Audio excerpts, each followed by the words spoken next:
Yo, what's up mga kakalikot? So, good morning kung umaga niyong napapanood ang video na to. Kaya na magandang tanghali or magandang hapon kung hapon yung pinapanood ang video ito. At magandang gabi, yan, good evening kung gabi niyo naman pinapanood ang video ito. So yan, para sa video tutorial na share natin para sa inyo mga kalikot. Paano gawin ang dual contact horn? Actually, may mga video tutorial na tayo rito, dual contact horn nga lamang sa mga positive trigger. Ngayon, negative trigger naman yung gagawin natin mga kalikot. Yan, magkaiba kasi yung pagkakabit ng mga positive trigger horn sa mga negative trigger horn. Mga negative trigger horn, yan, sa mga tulad ng mga Yamaha. Itong harness na ito mga kalikot, pang Yamaha yan, may UM3. Yan, so sa mga negative trigger ang busina. So, ang gagamitan natin switch para sa dual contact horn is ito, hollow switch. Ayan. Tapos, gagamit tayo ng 4-pin on relay. Ayan. So, pagka gagamit kayo ng mga relay mga kalikot, gumamit kayo ng magandang klase ng relay, mga Bosch. Bili kayo sa mga auto supply na may kasama na siyang sakit. Malaki, pagka sa auto supply ka bibili, malaki yung mga wire ng sakit. Ayan. May mga ceramic sakit yung mga kalikot. Tapos, yan, loud horn. Isa lang yung loud horn natin. So, pinaresta natin ng ito yung stock horn. So, dalawa kasi yan mga kalikot para ma-demo lang natin ng maayos. Yan. Okay? Tapos, ito yan. May switch naman tayo rito. Inulit ko, pang Yamaha ito. Yamaha na harness. So, negative trigger yung kanyang busina. Bakit sa tinawag na negative trigger mga kalikot? Tinawag sa negative trigger dahil yung nagtitrigger yung horn button niya is pinaka main supply nun is negative or ground. Kaya negative trigger siya. So unahin natin sa loud horn mga kalikot. Yan. So meron siya antig isang terminal. Yan. So lagyan lang natin ng wire. Yan. So pagsamahin natin yung ito, tsaka ito. Tapos yan. So itong block na to mga kalikot, yan, para mas madaling ma-identify. Kukunik natin to direct sa negative ng ating battery. Direct into negative ng ating battery. So yan, may battery tayo doon. Negative ng battery. Okay. Tapos to yung pinagsama natin to. Itong yellow wire naman ito. Ayan. So sa 87 ng ating relay. 87. Ito. So, meron yan marking. Pagka tinanggal mo yung sakit mga kalikot, may makikita ka dyan.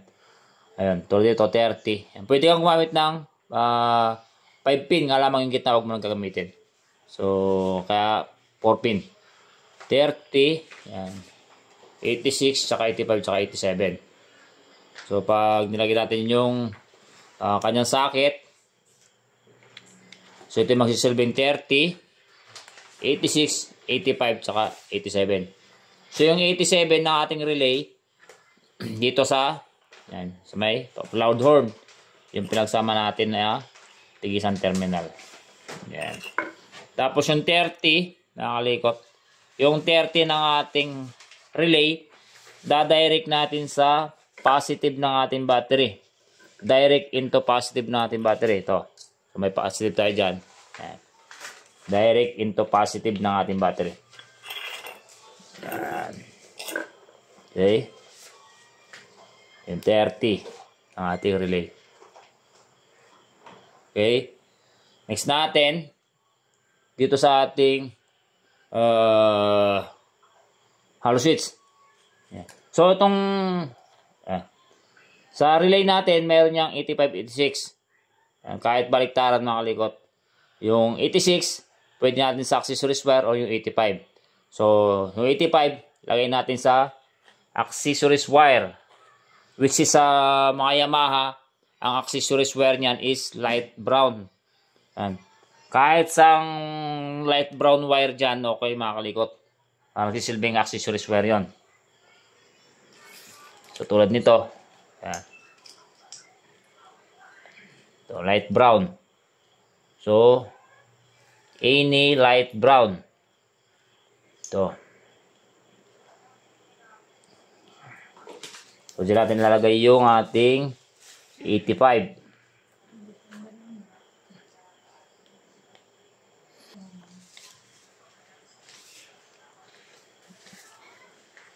Yan, okay? So, yung natitira lang natin dito is 86. So, mayroon ng positive sa trigger natin yung 86 at 85, which is yung 85 nga nakakonect sa accessories wire. So, kailangan lang natin na mapasukan to ng negative. Saan manggagaling negative natin? Dito sa ating hollow switch. So, sa ating hollow switch mga kalikot, meron siyang 5 wire. Which is yung red tsaka black is positive, negative. Ito lang yung magpapailaw sa ating hollow switch. So, i-connect natin ito, yung positive niya sa accessories wire, tsaka yung black sa negative wire, sa ground wire. So, ang negative wire or ground wire ng mga Yamaha is black. Yan. Tapos ito, i-connect din natin sa accessories wire sa light brown. So, pag tinanggal din natin to, mga kalikot, may sakit yan. So, makikita nyo yan. Hindi nyo lang mapak. Pero, hindi makita kasi sa camera. So, makikita nyo yan. Maliit lang yung nakasulat. Ito, C. Ito, baba. C or common. Tapos yung gitna. Yan yung normally open. Tapos itong taas. Yan yung NC or normally closed. So, pagka binalik natin yung socket, yan yung green, magsisilbing common or C. Tapos itong yellow, ito yung normally open. Tapos yung white, normally closed. Kapag nakapindot yung ating hollow switch, yan, ang mayroong connection is yung ito, baliktad. Itong common, tsaka itong normally open. Yan, sorry, yan. So, kapag hindi siya nakapindot, yan, ang may connection is yung common at saka yung normally closed. Okay. So, itong normally open, dito natin kukunik yung 86 ng ating relay. Yan, itong normally open. Ayan. Tapos, tulad sabi ko kanina, itong positive tsaka negative wire ng ating hollow switch or yung red tsaka black, lalagyan natin sa accessories wire tsaka negative wire. So, yung black wire ng ating hollow switch dito na sa ating yan. Black wire din ng ating harness.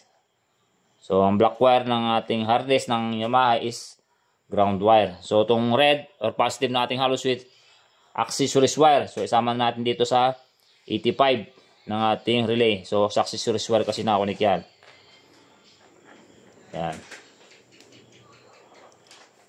Next natin, yung common mga kalikot, tsaka yung normally closed. Yung common natin mga kalikot, so dito sa may pindutan natin sa horn button, meron yan dalawang wire which is black tsaka pink.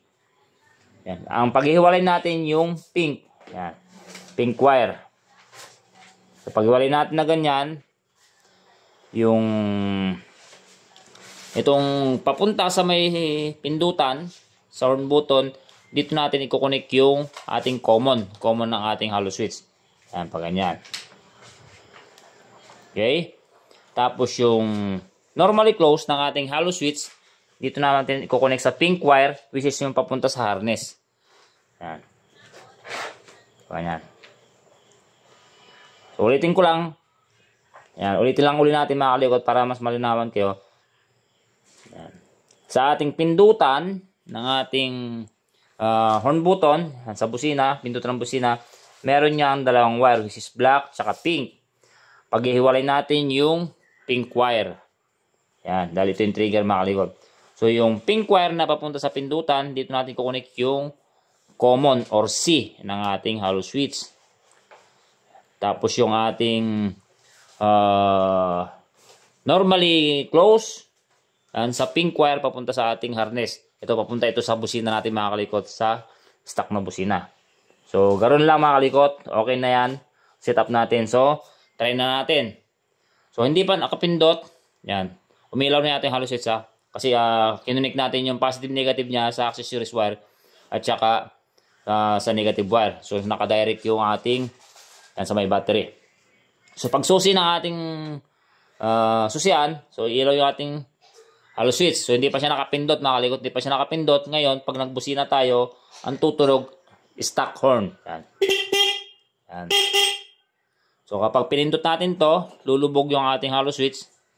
Yan, magkakaroon ng connection yung common at saka yung normally open. So, ang tutunog is yung ating loud horn. So, try natin. So, ganun lang po, kabasic, ganun lang po kadali mag-set up or mag-install ng dual contact horn na sa mga negative trigger ang busina. So, yun lang mga kalikot, sana may report na naman kayong idea yan sa pagkakabit ng ganitong dual contact horn. Inulit ko sa mga negative trigger tulad ng mga Yamaha. Tapos yung iba, mga bagong labas na mga Rossi ngayon, mga negative trigger na yan sila mga kalikot. So, yun lang mga kalikot, muli, maraming salamat po.